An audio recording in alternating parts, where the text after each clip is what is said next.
Before we get started, I want to get you guys up on the Right Time Book Club. We normally do it in the summer, but, you guys need it, so we got it going right now. The book this year is The Jordan Rules by Sam Smith. A look at the 1990-1991 Chicago Bulls. We've got 5 great guests to join us to talk about it. J.A. Adande, Vinny Goodwill of Yahoo Sports, Joe Dumars, B.J. Armstrong, and Sam Smith will be our final guest.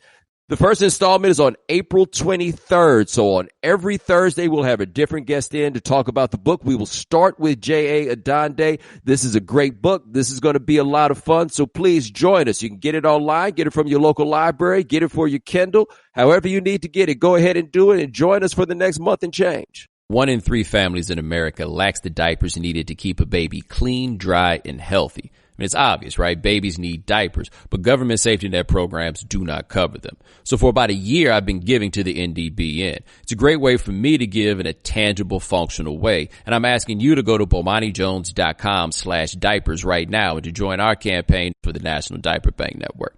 In the midst of this pandemic, the National Diaper Bank Network needs our help more than ever. You know, the panic buying that you've seen people do with toilet paper and paper towels, the same thing happened with diapers, wipes, formula, and other essential products that babies need. The NDBN supplies are being depleted and the need is skyrocketing. And I started a campaign to raise $5,000 for those in need, and luckily we have exceeded that number, but let's keep it going. In a very simple and important way, your help will make children healthier and happier and give their families a precious gift in these times, a small bit of stability. So please go to BomaniJones.com/diapers and give to the National Diaper Bank Network. Also, please be sure to check out ESPN Daily. Our podcast is putting out an episode every single day, rain or shine. Some good episodes this week. We're one about the Buffer brothers of boxing and the UFC, as well as how sports gambling has been affected by the pandemic. Download and subscribe to ESPN Daily and The Right Time wherever you get your podcasts.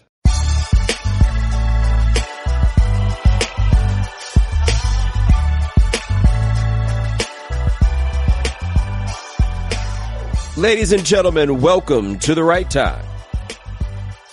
My name is Bomani Jones. Thanks for listening wherever you get your podcast. Rate us, review us, give us 5 stars. You only give us 4 stars. I'm inclined to believe you are a hater. Coming up on this episode of The Right Time.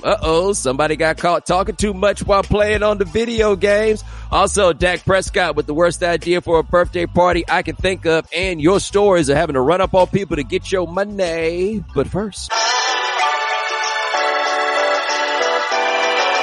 oh boy, so something interesting happened in the NFL yesterday. Well, I guess Monday. I don't know when you listen to this, but anyway, Christian McCaffrey, contract extension, 4 years, $64 million.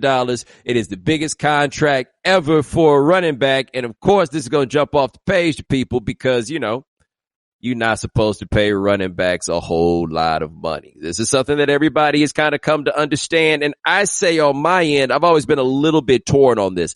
I'm not one who thinks that much about you don't pay somebody simply because they play a position. I think you pay the people based upon the impact that they make. Now, the thought about running backs is you don't pay the running backs because you can go get another one that is cheaper that'll do something reasonably similar. But when you start talking about getting in the $16 million a year range for a running back, there's just a way to get a little more bang for your buck going in another place. Got it.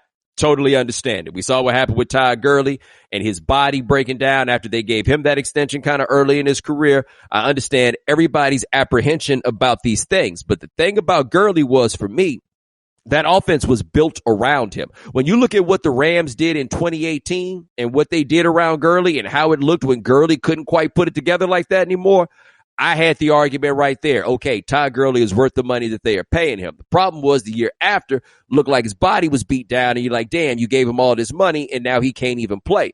But if the Rams win a Super Bowl in 2018, we're not having this discussion because Todd Gurley was as important to that team as a quarterback would be to most teams. And that team offensively was so damn good that you're like, yeah, okay, way to go. You get this money to Todd Gurley. It totally makes sense. The thing about Christian McCaffrey is he's putting up these big numbers and they've been huge, right? And not just in terms of like raw numbers, because you hear the people talk about the 1,000 yards rushing and the 1,000 yards receiving. Okay, that's cool. What gets me about McCaffrey is 2018, even with a bad Cam Newton for the second half of the season because his body had broken down, McCaffrey averaged 5 yards a carry. Last year, McCaffrey averaged 4.8 yards per carry. That's what I found to be impressive. He caught 100 catches in 2 years. To back-to-back seasons. That one doesn't really do it for me. And the reason that one doesn't really do it for me is look at the yards per reception numbers, right? Like it's 8 yards per reception, 8 yards per reception, 8.7 yards per reception, 8.1 on those first two. I got a little lazy. And those are not bad numbers. Don't get me wrong. But I don't feel like when I watch McCaffrey in the pass game that he's that dynamic. So like, let's compare him to Marshall Faulk. Marshall Faulk, I think that most of us would agree, the best dual threat, like running back that we've got, the best receiving running back that we can think of. All right. I'm looking at Marshall Faulk's page right now on Pro Football Reference. 5 seasons where Marshall Faulk averaged double digits in yards per receptions. 10 yards per receptions as a rookie, got one in 97 with 10, 98 he's at 10.6, 99 he's at 12, which is absurd for a running back. 10.2 in the year 2000, then 9.2 in the year 2001. These are all years that are better than the best year that Christian McCaffrey has put up in terms of yards per reception. In fact, I can point to an 8.5 in 95, and I can say, okay, cool. What we got here is 6 years of Marshall Faulk had more yards per reception than Christian McCaffrey did. So I don't view McCaffrey as the receiving threat that requires paying him this kind of money. I think it's very interesting when people get kind of selective about when raw numbers matter, right? And in this case with McCaffrey, at the very least in the way that they used him in the pass game, he's a guy that could nickel and dime you. I don't think you pay $16 million a year for a guy whose contribution in the pass game is to nickel and dime you. Now let's look at a very interesting player who tried to get his money on the basis of the idea that he was really a wide receiver too. That's Le'Veon Bell. The Steelers obviously scoffed at the idea of doing that. The Jets eventually came around and gave him his money. But like in 2014, Le'Veon Bell averaged 10 yards per reception. Like that's what he was at his best, at his like at the top of what you were going to get from him. That's what he provided for you. And he did that, by the way, at a time where he was giving you in that neighborhood of 5 yards a carry like Christian McCaffrey is. Now, the thing with Bell now is you got to wonder about all the miles he has on him because last year he didn't look anything close to being that guy. His last year before this in 2017 of playing a full season, he led the league in touches. So you had questions about whether his situation was going to break down on you. But hey, man, the Panthers decided that this was what they wanted to do. They decided they wanted to give him the money. If they think McCaffrey's worth the money, I ain't going to really get up here and scream about the fact that he got the money because I am not a hater, right? Somebody wants to pay Christian McCaffrey all that money. Bless your heart, Christian McCaffrey. You get that money. My question, however, is for all the people who will generally be quick to tell you that a running back is not worth this money, but all of a sudden got all the explanations for why it is for Christian McCaffrey that it's okay. Now, our good friend Albert Breer at Sports Illustrated, Gabe, did you see his tweet about McCaffrey? I did see that. A little dog whistly. Here's what he said in the tweet for the people who are unaware. He says, per source, well over half of Christian McCaffrey's 4-year, $64 million extension is guaranteed. Also, a good signal from Panthers coach Matt Rule to his team on the types of players the new regime will reward. And I'm like, what kind of players are those? Really good ones? It's one of those tweets that just sets up the follow-up question, right? Yeah, like what's that supposed to be? Do tell. Yes. Then there's never a follow-up tweet. You notice that? Yep. And I went looking. He went and started talking about other stuff. Like the wave started coming and he was like, all right, and I've done this before. He's like, okay, here comes the wave. Let me fill my timeline up with other stuff so that I'm just not drawing all this attention to this one thing that's got the wave coming in my direction. And I'm serious on that. I'm like, okay, so they're going to reward the best player on the team? Because as of right now, McCaffrey, without question, is the best player on that team, right? Cam Newton is not there. Luke Kuechly is not there. So they are going to give Christian McCaffrey this money. What makes him the guy to reward? If it goes beyond just being really good, what are you trying to say? Because he's a hard-working dude. You think there ain't nobody else on that team that's out there working hard? right? You think there's nobody else that's out there grinding? You think Trey Turner, when he was playing guard for them, was not working hard because they traded him to San Diego. So explain to me why it is that you would reward Christian McCaffrey, but you would not reward this dude. And everybody had to go and make this damn thing awkward because we don't want to talk about the reality of the situation, which is Christian McCaffrey is white, all right? Everything about him gets thrown off in people's minds because he's white. I think it got thrown off for people when he was coming into the league, that it was difficult for them to appreciate how athletically excellent he was because he's white. He is crazy fast. He can do all of these things. He also happens to be white. And the best part about it, Gabe, is you know how people think that white people are naturally not as fast? He fast. His daddy was fast too. His uncle played basketball at Duke and at Vanderbilt. He got I think his brother played wide receiver at Duke. It's a whole family of fast dudes, right? It's in their blood. They are naturally fast. They are genetically predisposed to speed, except people want to treat them like they just hard-working, scrappy white dudes who somehow find a way, even though they got all the genes. Although I imagine Christian McCaffrey's got to be a little jealous because the gene he did not get from his daddy is the tall gene. His daddy is like 6'5" and probably be talking smack to him all the time about how he never got to 6'5". I imagine Ed McCaffrey spent a lot of time in the driveway holding Christian by the forehead with the stiff arm as he kept trying to come steal the ball, but he could never get close enough. Ed stay taking him to the post. He did have a son, though, that is the first white running back of like a generation that's actually top quality. Yeah. Can you think of like another white tailback that has been legit? I mean, I'm forgetting right now the guy from Stanford. Toby Gerhart. Yeah, I mean, he was legit. He almost won the Heisman. He should have won the Heisman, by the way. And then what happened to him? Right. He got to the league and just wasn't that good. So the two that we've got, the last 1,000-yard rusher that was white was Peyton Hillis, who, by the way, rode that all the way to the Madden cover. The one before that, the white running back before that, to run for 1,000 yards, Craig James. How long ago was that? He played in the Super Bowl for the Patriots. The 1985 Super Bowl. The one where they lost to the Bears. That's how long ago that was that a white running back was there. And though that has colored so much of what everybody has to say about Christian McCaffrey and all these points, including, like you say, what felt to me, just like it did to you, the dog whistling, they're going to reward the hardworking guys. We know what Matt Rule is all about. But to be fair to DeBreer, Rule kind of reinforced this in the way that he talked about Cam, after they're gone, and the way they've talked about McCaffrey and all of this is that, yeah, he's the kind of guy that we want on the team. You know why they paid him? This is what it really comes down to.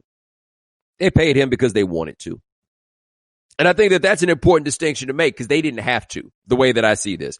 McCaffrey he's coming into the fourth year on the deal. They have the option on the fifth year of the deal. They could franchise tag him one or two times if they so decided, if they wanted to keep the cost down, which is something that we see happen to running backs all the time, right? Ask Melvin Gordon about that, for example. They're like, nah, man, we ain't got to pay you. We got this Eckler dude right here. We can get something similar for him for cheaper. By the way, Austin Eckler, the advanced numbers bear this out, more dynamic receiver than Christian McCaffrey is out here. But if Christian McCaffrey had held out and they had Austin Eckler behind him, you think they would have played it in Carolina the same way that San Diego played it with Melvin Gordon?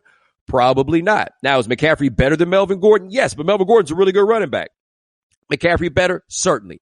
They gave him that money because they wanted to. Go look at what went on with Dallas with Ezekiel Elliott. They didn't give him that money. Why? They didn't want to. They eventually had to come around, but they weren't just like, Zeke, we got to make sure that we take care of you. Todd Gurley got lucky on his front. They went ahead and decided that they were going to do that on his end. But go ask Dak Prescott over there what's going on with the Cowboys. They don't want to give him that money. With McCaffrey, they wanted to give him that money. And on top of the fact that they wanted to give him that money, people wanted him to get it.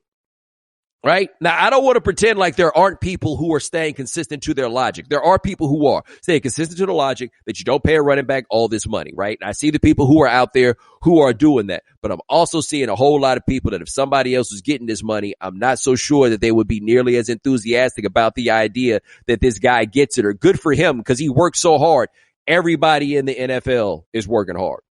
Everybody. There's nobody that can survive in that league without working hard. That's the nature of it. But when it comes to it, and what is interesting to look at, when teams want to pay players. Because I don't know about you, Gabe. I ain't never worked for nobody that wanted to pay me. I ain't never worked for nobody that was just going out of their way to figure out how they could get some money in my pocket, right? And I don't even think this is necessarily going to hurt the Panthers, because I don't think the salary cap situation is such that giving McCaffrey this money is going to like really be a breakdown and cause them all these problems down the line. I don't think any of those things are going to be the case. I just find it interesting when people look up and are like, hey, good for you for getting that money, right? And you know what? Good for him for getting that money. I ask you this, though. You think that's going to contribute to victories for them? Because what I don't feel like, and maybe it'll be different this year, what I didn't feel like before with the Panthers is that the offense was A, truly built around McCaffrey, and B, being built around McCaffrey then led to success. Because that's what I thought was the case with Todd Gurley. They built it around Gurley and they had success. 2017, 2018, you saw it. They built it around him, and the success of that offense was built around Todd Gurley. I don't think that's the case with McCaffrey. Like, the offense might be built around him, but that has not demonstrated itself to be conducive to success. Maybe it'll be different with Joe Brady, and he'll come up with something or whatever it is. But I looked at that offense at LSU while Joe Brady was there. I didn't really get the feeling that was an offense that was going to be built around the running back. Now, Brady also worked with the Saints, so maybe the idea is that they'll use McCaffrey in a way that they use Alvin Kamara, right? And maybe that's going to be the way that they do it, and maybe that's what they get. But even Kamara, you think they're going to pay Kamara $16 million a year with the Saints? Because I don't. How old is Kamara? If I'm not mistaken, Kamara's the same age. One thing I was thinking about is just kind of like the different story financially for these different top running backs. Todd Gurley, 25. That conversation around when like a running back is like toast, or when a running back is like no longer valuable, do you feel like that's been pushed up at all? Because it used to be 30, right? But like Zeke is 24 and McCaffrey's 23. Yeah, the real cutoff is 28. Like, if you really want to go back and look at it, 27, 28 is when you really, like 30 is when you're toast. 27, 28 is when we start looking at guys falling down. Now, Kamara is 1 year older than McCaffrey. They came into the league the same year, but Kamara is 1 year older than McCaffrey. Now, the thing about Gurley is Gurley's injury, or what the problem with Gurley now is not a function really of age and wear and tear. His problem is that he had that ACL tear, and if I had to guess, that's what leads to what most of us believe is an arthritic condition within his knee. But that's not, but the arthritis is not a wear and tear situation. Like, that one is a little different. It came in and it creeped up on him early. I think it moves a little earlier now for these guys, just because if you're going to give them big, giant money, then you're going to be paying for those years down the line, and that's what nobody ultimately wants. But I'm going to ask you this, and I'm curious about this. I don't have an answer. So Kamara is in the last year of his deal. They don't have a fifth-year option with him because he was not a first-round pick, okay? Do you think that Kamara is going to get $16 million a year from the Saints? I don't think so. I don't think so either, right? And I don't necessarily blame them if they don't give it to him. But they're not going to give him $16 million a year. And I ask this. How much better do you think McCaffrey is than Kamara? Right now, Kamara also has been typically used in a deeper kind of rotation. Like, they don't use him as a bell cow type in the way that the Panthers use with McCaffrey. Like, McCaffrey's going to carry the ball a lot more, for example. So you're not really going to get that. But I look at it and I think about it when I watch Kamara. I don't get the feeling that McCaffrey is that much better of a player. Now, Kamara's not getting up into the 100 receiving yards category, but some of the same criticism that I have of McCaffrey would also fit for Kamara. Kamara had the 1 year with 10 yards of reception at first. Last year, he only averaged about 6.5. Right? He only averaged 5.5 yards a target last year. Like, that's not great stuff. He put up a lot of touchdowns in his career. He's got 37 in his first 3 years in the league, which is right up there with McCaffrey. Hey, it might be higher than McCaffrey. 39 for McCaffrey, right? So they're like right up there in the same category there, but nobody's going to give Kamara that much money, and nobody's going to say he should get that much money. And you know what? The Saints don't want to give him that much money. And when you start looking at money around the league and all this stuff, question often comes down to, do they want to pay you? And for McCaffrey, they did. Good for him. I don't know if it's going to win him no games, but good for him. All right. So, look like Dak Prescott. He out here living the Luther Vandross, Sam Cooke life. Bad boy. Having a party. Birthday was the other day for Prescott. Gabe, apparently he had like 30 people at the house. The police ultimately came and said that social distancing was not being violated in there when they showed up. But apparently Dak Prescott had a whole bunch of people at the house. And I want to know who hate. We'll get to what a problem it was in a second, right? But let's stop and take a moment to say that, do you think the neighbors were concerned about social distancing, or do you think the neighbors were just hating because Dak was having a party at the crib? I think they're just hating. I do too. Because, I mean, Dak out here in Texas, and I don't know if you've been reading and keeping up, man, that ain't one of them places where people are necessarily truly believing in the nature of the threat. You know, like it's hard for me to believe that whatever neighborhood Dak Prescott lives in is full of people that are believing all these blue state folks that's out here saying that we need to stay inside, right? The governor in Texas out here trying to get people outdoors as quickly as possible to get that money back spent. But I saw the pictures. TMZ had it, man. It was a whole spread, barbecue spread, whole bunch of people at the house. You heard music, and like it was a line of people lining up to get their food and everything else. And one of those people was Ezekiel Elliott. That was the one person that I recognized. Did you see anybody else from the team in there? Is Zeke the only person that Dak like cool enough with on the team to come over? Or is Ezekiel Elliott the only person stupid enough to come over for this party? The only person reckless enough to come over for this party? I'm not the person to sit here and say whether someone is stupid or not, but if you're joining a gathering of 30 people yes. at someone's house, you know, I've seen some gatherings where people are at least keeping their distance. Oh, I'm going to like have a little social distance gathering outside of, you know, front of my house, get together with some neighbors. They're all around in a circle or whatever, and they're keeping their 6 feet. Yes. These people weren't exactly keeping their 6 feet. No, because it's too many of y'all in the house. Like, it's not possible. This is my question. All right. So let's say that Dak is like, yo, it's my birthday. I just want you to stop through. It ain't gonna be a lot of people, right? Like, it will be cool. We'd be cool. Just come through. You walk over and it's 20 people in the crib.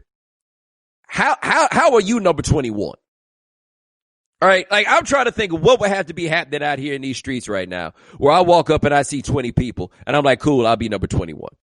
No. I ain't doing that.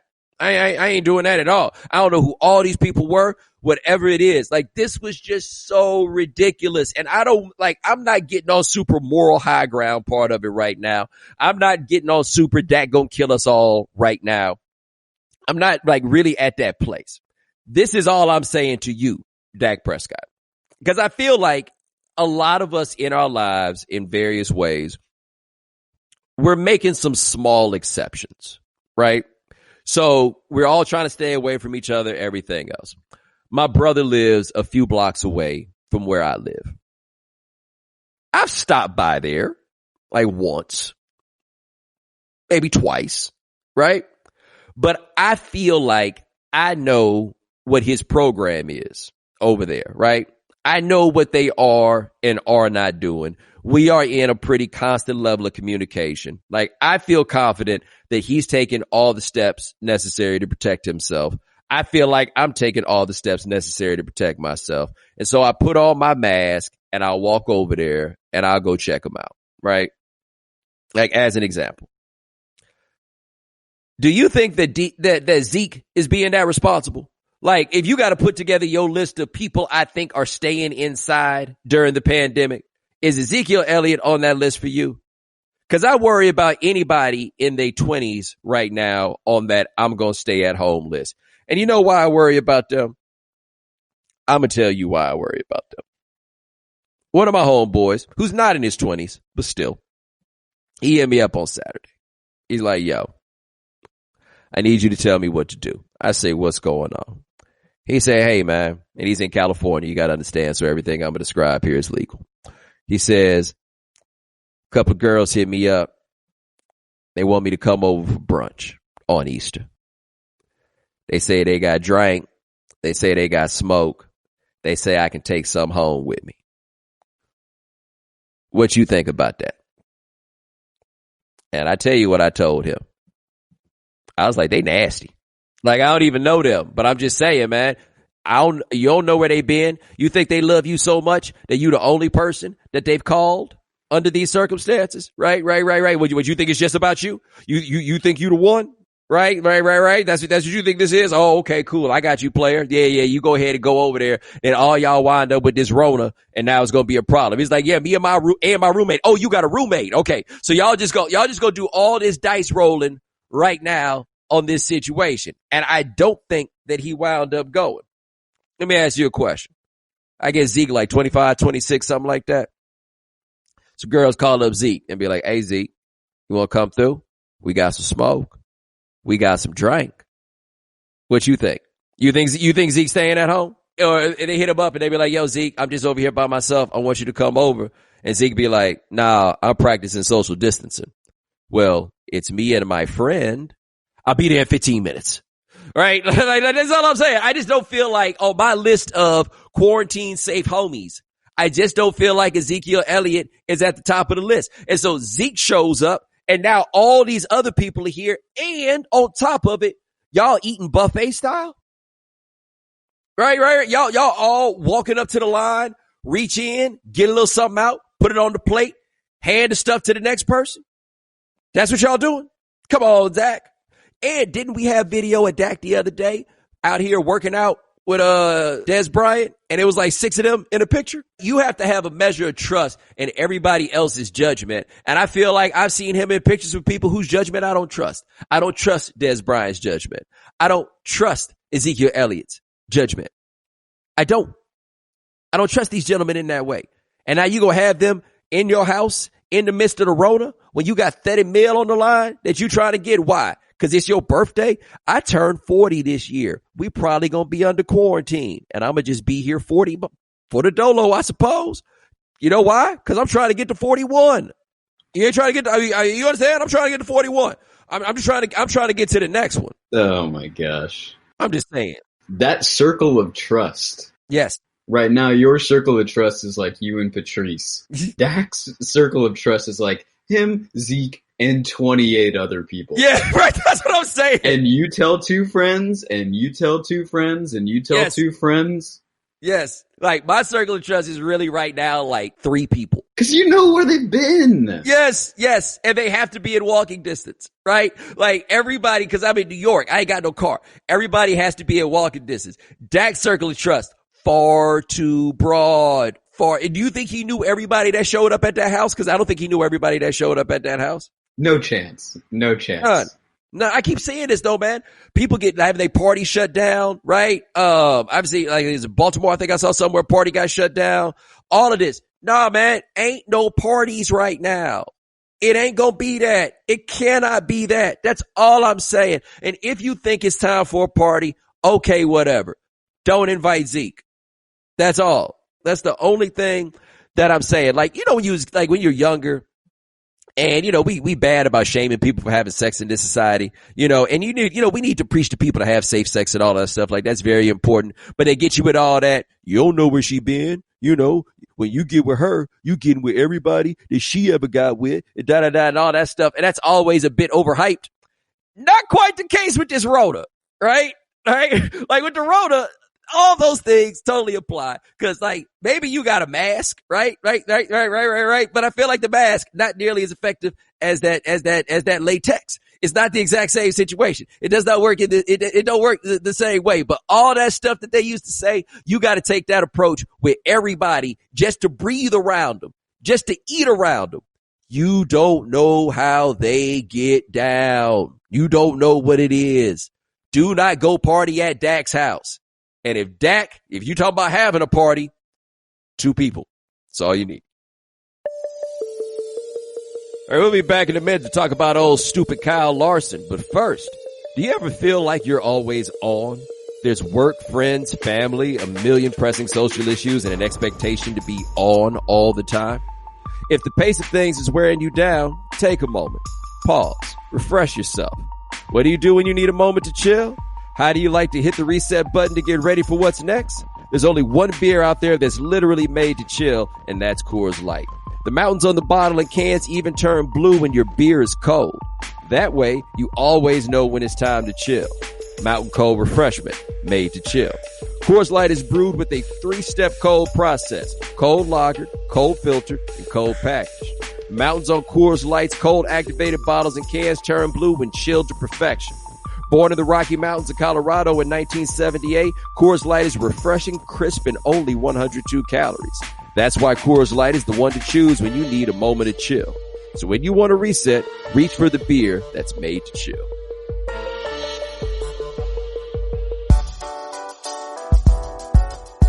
So I'm doing that thing that I try to avoid doing, but the story is funny. And so the thing I'm trying to avoid doing, like, I don't necessarily think it's right that if I never talk about NASCAR, to only talk about NASCAR when somebody does something improper, right? Like, I feel that way about hockey, all these other sports, right? Like, I'm not just coming over here to pick on your sport when it's time to pick on your sport. It just so happens, though, that somebody in your little sport just went off and did something that I personally found to be a little bit hilarious. Now, we have a gentleman named Kyle Larson. I had never heard of Kyle Larson. He is, by the way, we learned, Gabe, he is Asian. He has a Japanese parent. There we go. Learn something new about him. But anyway, he out here killing the time. And so he had been participating in virtual iRacing, which is basically video game racing. I believe that's just what we're talking about. So he's video game racing. I don't even know who exactly he was on video game racing with, but you know, people, they put on the headsets and they get to talking to each other, you know, when they play video games. And I'd heard some things about like the kind of stuff that people say when they out here playing video games, but I don't traffic in that world. I don't know that much about the conversation that people have. I had just only heard what kind of things people said over the headsets in the video games. And we're going to play you some of Kyle Larson talking while playing the video game. And you may not recognize his voice or you don't know which person he is, but let's just say he the whole reason why we doing this. Man, I can see it. You can't hear me? Hey, Bobby LaBonnie speaks. You freaking listen. wow, big. Kyle, you're talking to everyone, bud. Yeah, we heard that. Oh, damn. You did not listen to that. Yikes. Okay. I can see it. You can't hear me? Hey, Whoa. wow, big. Hello? Who said that? Yo, I didn't realize he did it twice. Oh, yeah. I thought he had just done it the one time. So hold on. He did it. He got the yikes. And then did it again? It's almost as if he didn't know he was being recorded. Yes, like he did not realize, yo, man, you know what? He needs to do more broadcast, Gabe. You know the hot mic rules, right? You know the rules. You got to act like that mic is blazing hot at all times. So my man says the N-word. It gets a little awkward. And then somebody's like, yo, you just did that. And you hear the yikes. And then he says it again, and then everybody starts laughing, right? That kind of reminded me of when I went and saw Django. Did you go see Django? I can't remember if I saw it in theaters or if I waited till I saw it at home. I want to say I saw it in theaters. I saw it in the theater, and I saw it in the theater not because I wanted to watch the movie. I saw it in the theater because I wanted to watch the white folks. Like, I wanted to see how this movie about the killer slave was going to go over with the people. And you remember that first scene, right? It's Jamie Foxx. He's on the horse, and he's riding, and then the person goes, it's the N-word on a horse, and the whole theater bust out laughing, right? But then as they said the N-word more and more and more, the laughter stopped and stopped and stopped because people got more and more uncomfortable because they started realizing like, oh, this ain't really no joke under those circumstances. And so with these guys, they started with the fear. And then they got to the, okay, but we really think that this is funny, right? And so my man has been suspended from NASCAR. He got suspended from the iRacing, right? From the whole situation. I don't know what it is that is ultimately going to happen to him. I just imagine what it was like for everybody involved, like how tight them booties got when they heard him say that and they realized, yo, everybody can hear me right now.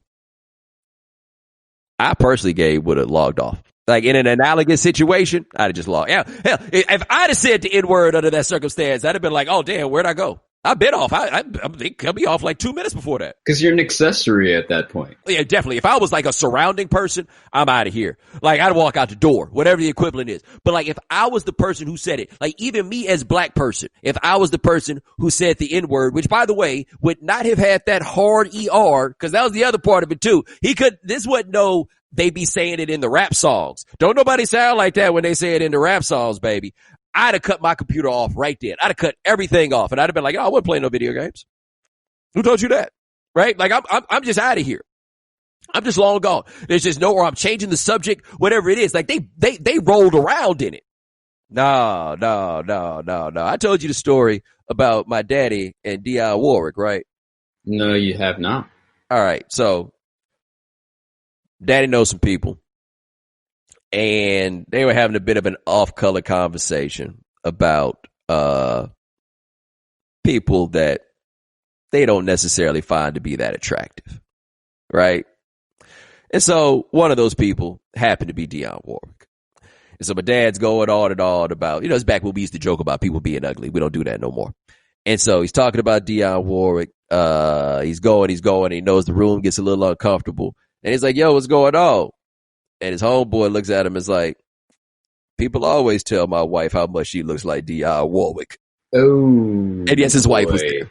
Yes. I have asked my dad that story 10, 15 times. I've asked him to tell it. And every time I ask him the same question, what did you do? Right? Because I always want to see if there's any variance in his response. I'm like, what did you do? And he says the same thing every time. I just started talking about something else. Right? You got to keep that subject moving, right? These cats wasn't even smart enough to do that. Like, after it happened, they just rolled around in it. What's different about this, too, is that these guys are playing video games at the same time. Yes. Like, here, y'all are still playing video games. Once somebody hears that, somebody got to start talking about something else, right? Like, somebody got to try to, like, right at the end, somebody's got to be like, oh, yeah, that was bigger. Like somebody's got to try to muddy the water just a little bit. They were too stupid, and they were just all like, ha, ha, ha, you said the N-word. Not realizing he is setting money on fire. He is just took a stack of cash, whoosh, lit that up. And they're almost falling back on the fact that they are playing video games to almost act as if like they didn't hear it. It's like, ha, ha, click, click, click, click, click. Yeah, yep. He ain't got no real friends.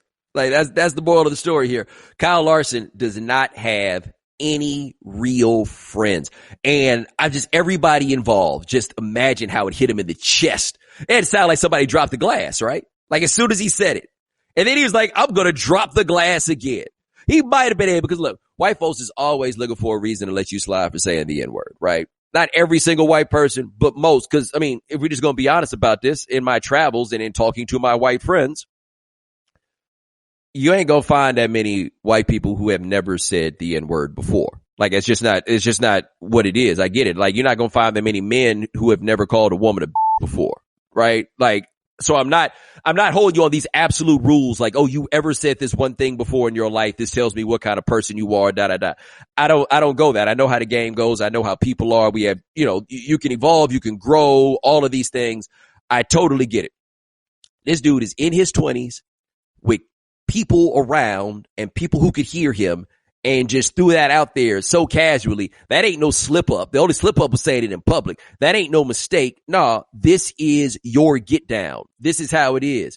And the fact that you were not smart enough to recognize I may have just ruined my whole career right here in this moment. That's why rather than get mad, I'm just going to get my laugh on. We know you can't be on top of all the news and information of the day. No need for the social media feeds. We got you. Now, if you haven't heard. All right, Bo, so this first story comes from transportation. This is John Branch from the New York Times. Maybe you've noticed the empty streets and open highways across the country and thought, man, what a great time to go driving really fast. and a lot of people are taking advantage of it. Police all over the country are handing out more tickets than ever for speeds in excess of 100 miles an hour, and sometimes far in excess. But no people have noticed the empty roads more than the cannonballers, a small community of outlaw gearheads fascinated with trying to get from coast to coast in as little time as possible. If you've seen the Burt Reynolds movies, Cannonball Run and Cannonball Run 2, maybe you didn't realize that they were based on real events. But it's a thing, and it's still a thing. Traditionally, the starting point is in a place called the Red Ball Garage in Midtown Manhattan, and the finish is at the Portofino Hotel in Redondo Beach. Just last November, a three-man crew in Mercedes established a new record, 27 hours, 25 minutes. Then coronavirus came and emptied the roads of the biggest obstacle outside the police, traffic. So late at night on Saturday, April 4th, another three-man crew, not yet identified, rumbled out of Manhattan in an Audi A8 with 2 fuel cells in the trunk. They made it to the Pacific Ocean in 26 hours and 38 minutes, an average of something close to 105 miles an hour, even with 4 gas stops. In doing so, they sparked controversy, especially about the ethics in what is already an illegal activity. Is now a good time to be trying to race across the country? And should this record among cannonballers come with an asterisk? That debate rages. As one reader replied, I love the sheer irresponsibility of this. Yo, so Gabe, you've done cross-country drive. I have not. That's like something I've always wanted to do. Not for like the thrill of driving across country, because anytime I'm on a road trip with my wife, she always says like, oh, you know, I love going on the road trips. I'm like, no, you love riding in the car and watching your surroundings. I'm the one driving. I don't like driving that much. Right. I'd love to go on a ride cross country. It's a key distinction, right? Yeah. I have done it like 4 times. Wow. Okay. Well, yeah, I mean, because I went to school in California, you know, had to get the car over, like all of that stuff. And the idea that you could go from New York to LA in 27 hours is insane. I have done from LA to Atlanta, and the fastest that I did that, I want to say, was 29 hours. And that's with no stops. Like stops for gas, whatever, but not overnight. I ain't had no money. I couldn't afford no hotel that I would be willing to stay in. And so I did that in 29. So that's just going across the bottom, right? Like that's not coming, like going corner to corner, kitty corner across, like it isn't that, right? The idea that you could go that fast and get across America is absurd. But I had been hearing about this, that people have just been on these freeways driving crazy fast. And if I look back at anything from my youth where I'm like, oh my God, I could have died, that was stupid, it's driving crazy fast. Like I had a couple months stretch where I was like, I drive everywhere 100 miles an hour. That's just what I do now. And I can't believe I'm not dead. Like I really look back at it and I'm just like, I cannot believe I'm not dead. Don't do this, guys. Don't do this. With these like cannonballers, they're driving like super, super high end cars, right? So even if like they're driving over 100 miles an hour inside the car, it doesn't necessarily feel like 100 miles an hour. Right. If Correct. I was to drive my car 100 miles an hour, my Toyota Prius, the wheels might come off that damn thing. Yeah. Yeah, I was about to say, I'd be really impressed if you could get that thing up to a buck. What kind of car did you have again? Oh, you talking about my last car? Yeah, the 100 mile an hour one. Oh, yeah. Oh, no, the 100 mile an hour car was a 92 Accord. You could get up to 100 in the Accord. Now, the problem was my last car that I owned before I moved here, I treated myself to a BMW M4. That's a 100 mile an hour car that I never got to drive 100 miles an hour in because, you know, I'm responsible now. Although I did drive at 80 on a back road with my mama just to show her what it could do. And she was very impressed. I almost like wish that this cannonball stuff was more of a sport than NASCAR would be. I'm not a NASCAR guy. I don't watch racing whatsoever, but I kind of do like the idea of like a great race. Yes. You start in New York and you end in LA. Let's see who wins. Yeah. You got a Lambo, you got a Ferrari, you got a BMW. Let's go. Yeah, let me tell you this about these cannonballers too. I'm assuming that every single one of them is a Caucasian or something Caucasian adjacent, because ain't no way in the world I'm going to be driving that fast between New York and LA and not get pulled over once. Right? And I'm not sure I can talk myself out of all of them. And where do you get the time to be driving across country like that? Then are you going to drop off the car and then you're going to fly back? That's a good question. I hadn't thought about that. I could never see myself doing that again. But I guess in a Lambo or Ferrari, it seems like more fun. I can just imagine I get myself to like Arizona and they pull me over and be like, well, sir, It just so happens that there's been a string of robberies in this neighborhood committed by someone who looks just like you driving a red Ferrari. The odds. What did you think about John saying that, like, oh, should these particular race times kept with an asterisk? They know they cheating. Like, they ain't gonna get no respect amongst their community. What a time to be alive. Yes. All right, so this next one comes from Health and Safety. This is Tracy Jan, reporter at the Washington Post. So the CDC had issued guidelines recently advising that all Americans start to wear masks to protect themselves from contracting or spreading the coronavirus. The problem with that is that every time there's a broad issuance of health guidelines, it impacts different groups of people differently. Given our country's history of racism and the spate of killings of Black people by police, there's a very real concern among some Black men that wearing a mask could endanger their lives instead of saving their lives. So I spoke with some people who were concerned. They're trying to protect their health by wearing a mask, but at the same time, they're worried about endangering their health by wearing a mask. And this concern is very real. It's not abstract. Just last month, 2 Black men were wearing medical masks who walked into a Walmart, and they were followed by a police officer. They were told by the officer that they needed to remove their masks, that masks were illegal where they were. Rather than deal with this officer, the men decided to leave the Walmart, and they filmed the whole thing. So you have video evidence of a police officer following 2 Black men shopping at Walmart. The officer had his hand on his gun holster, following the men out of the store. This guidance that the federal government has issued advising everyone to wear masks is concerning because not everyone feels perfectly comfortable and safe walking around their neighborhood going grocery shopping with a mask covering their face. There has been no attempt so far to tailor the messaging to African American communities. I was on a call last week with some White House officials who say that that should be coming soon, that they will be talking about guidance specifically targeted to Black communities. Early data indicates that the coronavirus is already disproportionately infecting and killing Black Americans. So this issue of wearing a face mask is not just superficial. It's a matter of life and death. Yeah, let me tell you this, though. Because, I mean, I joked about that when that first came around, but that's always been my thing. Like I said, for a long time, I was like, how cold has it got to be cold enough to where my Black ass can wear a ski mask and not have people thinking I'll go rob them? And to be fair, if I see a white man in a ski mask, I'm going to think he's coming to rob me because I'm not from a cold weather place. I only associate ski masks with robberies. Right? That's it. I ain't never seen nobody, however, go hold up a store wearing one of these medical masks. I ain't never seen that. But if you go like start jamming Black people up for masks, I got a solution for y'all on that. Y'all need to move to a Black people neighborhood because I got news for you. In Harlem, USA, if you gonna start hemming people up for wearing masks, you gonna have to get us all. Everybody out here on these streets in Harlem with a mask. You have to get all of us. I wound up with a different situation with my mask. As some of you know, my mama decided to make masks. Greatly appreciated. My mama sent me a mask. And Gabe, I guess I told you about the mask. You have not said about the mask that your mom made. It is very well made, but it is also like the pattern is like bandana pattern, and it is red. Like I look extra bloody with that thing on. And so my funny looks that I have gotten with my mask on are not from the police. They are actually from my fellow citizens. I have had to begun to wear it inside out because I don't need any sort of misunderstanding. And all I'm saying is I'm trying to wear my mask. You out here worried about these white folks. It be your own people.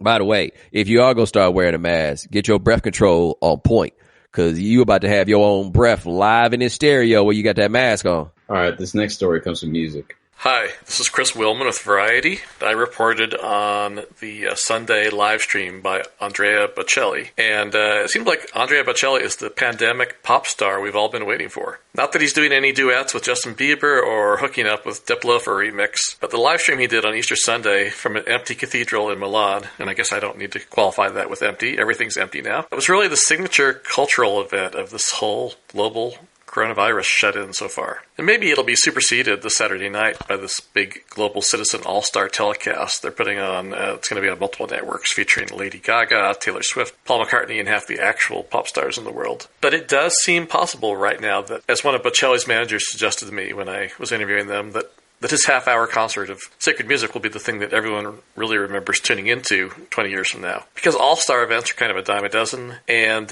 multiple generations tuning in to hear Ave Maria accompanied by an organ, not so dime a dozen, at least to the tune of, 30 million people experiencing that in one day. At least 3 million people tuned in during the half hour that this classical music mini-gig was being broadcast live from Milan. If that doesn't sound like a lot, or maybe it does, for comparison's sake, when Beyonce did her show at Coachella 2 years ago, that everyone remembers, right around this time, 2018, it was under 500,000 who were tuned into that. So, he was doing numbers at least 6 times that size in the moment.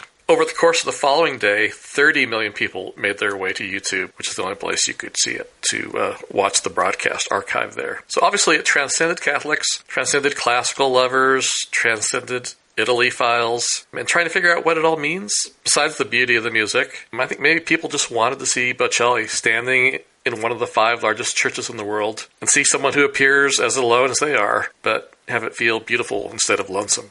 So my thing on this, man, because, the whole concert industry is cratering right now, right? They can't have concerts. Like, how are they supposed to do anything?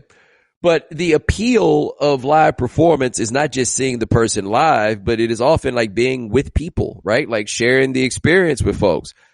Do you see us going to a world where we just go watch this stuff on the internet? There was like a small sliver of people out there who were watching live streams of concerts that they couldn't go to before. And I would just watch it as I'm doing other stuff. Right. It's not like at the house. I'm like, pre-gaming so I can watch this live stream. Right. It's not a substitute, right? Like, if I can't make it, I'll do that.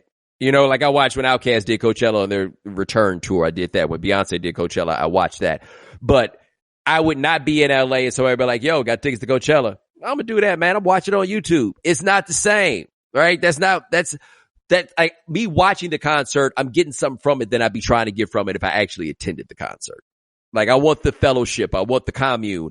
And I just don't know if the commune's ever coming back, but this is not going to be the same. Like, I totally understood why it was that people wanted to go to church on Easter rather than watch it on the internet, because it's not the same. Like, I'm not pretending they're the same. You need to stay home for obvious reasons, but let's not pretend they're the same. It's totally discounting the atmosphere and the environment, involved with what makes that concert special. Like, you went to Red Rocks to see Stevie. Yeah. Red Rocks is dope. I would love to go to Red Rocks. Watching a YouTube video of one of my favorite artists at Red Rocks, not the same, isn't going to do it for me. Not to say, but one thing I'm thinking about, like, as we talk about this, and it's a thought that I have about all of this, is that if there's anything I think positive that's coming out of this, I think it's making people appreciate each other more. Like, I've been saying this for a long time, that like, people are really underrated, that we have greatly underestimated the value that we provide to each other.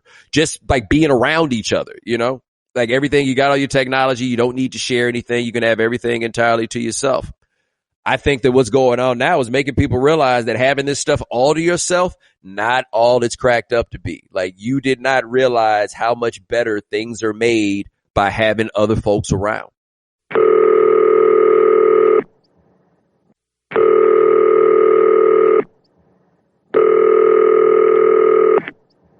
Hey, this is Bomani. You have reached the right time voicemail. Say whatever you want. Get creative with it. But this is your place to talk back to the show. So talk back. Peace. All right, Bo. For the social segment today, idea came up from a listener. That's my man Jesus. So yeah. he pointed out about how Todd Gurley was asking the Rams, "Where's my damn money?" Right? And then I also saw that Clay Matthews was asking, "Where's his damn money?" So I thought it'd be funny and interesting if we asked the listeners about that time when they had to do something extra to make sure that they got paid. And our first one comes from Rodney in Texas. Oh, it was 1991. My brother had gotten me a construction job. They didn't have my paycheck on Friday, but had everybody else's paycheck. And I was asking them to give me my paycheck. And they said, well, you're going to have to wait till Friday to get your paycheck. I looked at the construction manager. I looked at the finance guy, and we were all inside a construction trailer. I politely walked to one door, locked it, walked to the other door and locked it, and said, ain't nobody leaving until I get my paycheck. As the rest of the construction crew stood outside the trailer laughing hysterically as I held them hostage for my check for 3 hours till I made them call somebody to bring my check from the actual company, which was about, 30 miles away. That's my story. It can be verified by my brother who got me the job, and he still tells that story today. When people come to me and talk about money, he said, listen, let me tell you a story. And that's what he tells. Yeah. It was the year 1991.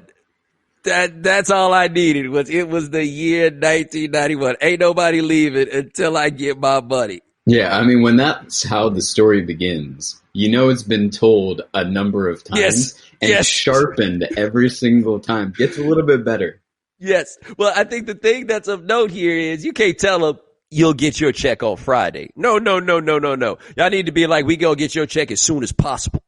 He might have left on that. But once you say it ain't coming till Friday, nah, then you ain't leaving till Friday.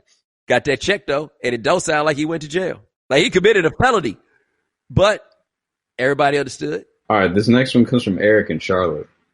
I'm calling about the time I had run up on somebody about some money. So I had just graduated from high school, and I went to a basketball game with my boy. So, he paid his way in the game, and he got there, and he got himself some snacks, and then his girl was there. And so he had to get her some snacks, too. He's like, hey, man, can you loan me a couple of dollars? I said, sure, man, no problem. So I give him $5. And at the time, me and him were both working at Little Caesars. So, I see him at work the next day. I'm like, hey, bro, my $5. He's like, hey, man, I ain't got it. Where'd I get my check? So we got paid 2 days later. The next thing you know, he quit. I don't know where he is. I mean, I don't see this dude for at least 3-4 months. Second and dodging me. Times come. I'm ready to go to the Air Force, go to basic training. So I'm like, man, I need my money. Luckily for me, his pops and my pops knew each other. So I told my dad what was up.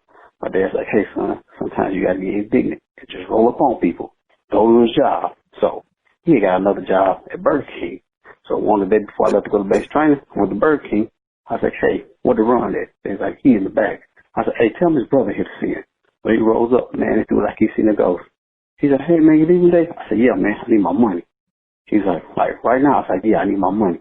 He's like, well, I ain't got it. I said, well, I ain't leaving till I get my money. So at this point, his manager's looking at me, and she's like, what's going on? He's like, oh, I'm heading.